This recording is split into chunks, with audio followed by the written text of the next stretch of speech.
Welcome back to BC Brew on Tap from Mahoney & Sons at Canada Place. Our guest is Caryn Westmacott, who has a couple of really cool titles. Number one, she's Production and Quality Specialist of Red Truck Beer Company by day.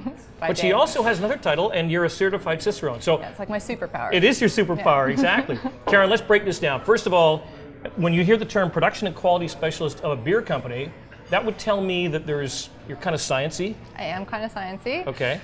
When you think about brewing, people automatically think of the brewer, and of course those are kind of the rock stars of the industry, but there's also all of the work that has to go on behind the scenes to support that work, and so part of that is having a quality program. Part of that is a safety program. How do you train people who are coming into the business? What do you do to make sure you're being efficient and all of that kind of work? And so that's what I do. Inventory control, there's all sorts of stuff. Okay, so walk me through your day-to-day. I've been to the Red Truck facility. It's a pretty impressive plant. But you work out of a lab. I do, yes. I work so out of a lab. Are you wearing like a white lab coat? Are you that specific or not quite that advanced? I don't actually wear a lab coat, okay. But we have a great lab at Red Truck. And so we do, we have a testing program. So, day in, day out, we're setting up our production, making sure that we're meeting our orders, checking in on the brewing side of things to see if we're on track there, and then testing everything that we have in progress, making sure that nothing has gone sideways.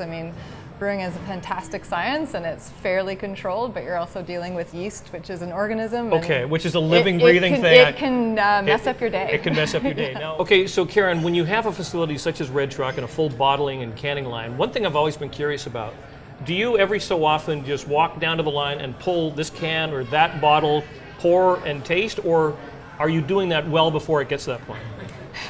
We're doing it constantly, actually. Okay. Part of it is as we begin a production run and we bring the beer over from our bottling tanks, you're testing it right there to make sure that it's as fresh and beautiful as it was in the bottling tank. There's a number of things that can go wrong when you move beer from one site to another. So we do it before the run starts. We do it every couple hours, make sure everything's just going well. We do inspections all along the way. So. Okay. Now, as I said, you've got a couple of really cool titles. The other is Certified Cicerone, and this, for those that are untrained, a Cicerone is the beer equivalent of a sommelier. Yes. And there are now 4 levels of Cicerone across Canada. Yes.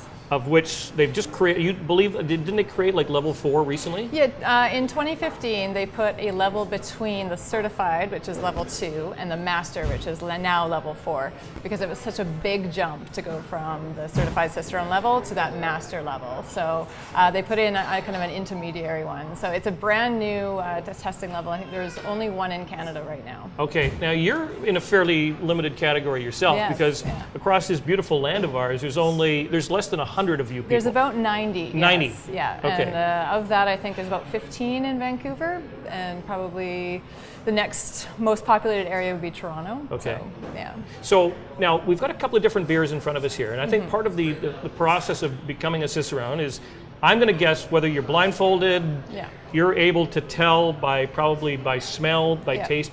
How important is smell to what it is that you do as a Cicerone? It's really important because you talk about testing beer along the way, seeing if everything goes right or goes wrong. Off flavor identification is a really big part of the Cicerone exam.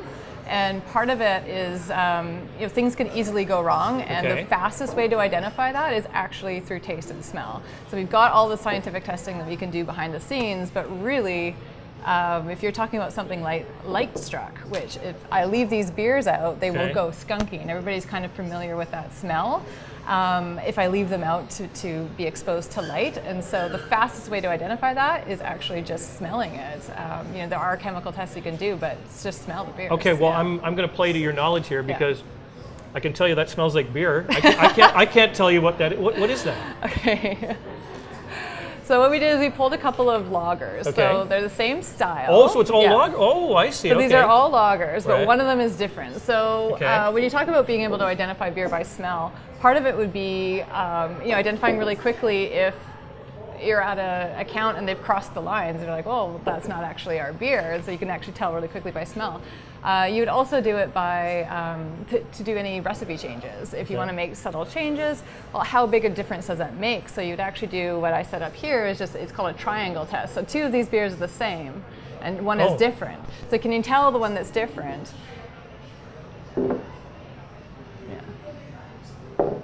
This one. You're right. Thank you. It is different. Well very well done. done. Very well done. So you might do that if you're thinking of changing the recipe a little bit. You'd like to try a different hop. You'd like to try different ratios of malts. And so you would do that and be like, okay, well, how big a difference does it make? And so you want your consumer to be happy with the beer that you're making. If they love the beer that you make and you're considering a recipe change, you'd be like, okay, well, let's do a test batch, set up a triangle test, and see if people can actually identify the difference. And so that's part of what Cicerones do. Caryn, one final question. We talked a little bit about this off air. I know the vessel in which you have the beer can really affect the taste of the beer. But for those people that think, okay, this beer belongs in a frosted mug, Never I had an experience recently. No, but it so changed the taste of the beer that I was so accustomed to. I didn't know I was drinking the same beer. Yeah. It's amazing.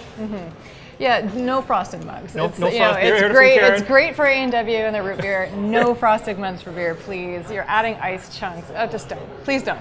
For me, please don't. I've hit a nerve. So obviously, when you do your Cicerone tastings and testings, there's no chilled glasses. There's no chilled glasses. Absolutely not. Caryn, pleasure to talk to you. And just out of curiosity, can you enjoy a beer just on a sunny day on a patio, or are you constantly examining beer when you have one?